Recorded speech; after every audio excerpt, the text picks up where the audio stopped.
What's the meaning of comparative?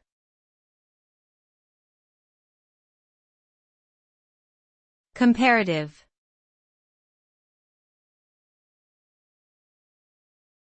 Comparative.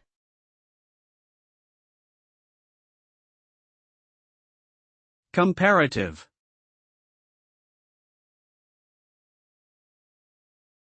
Comparative.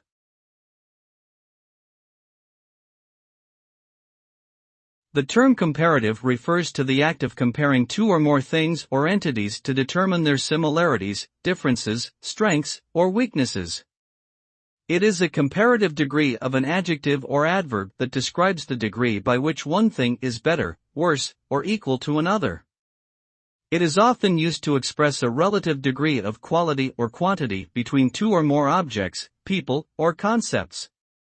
Comparatives are essential in making decisions, evaluation, and analysis when there's a need to differentiate or select from among different options.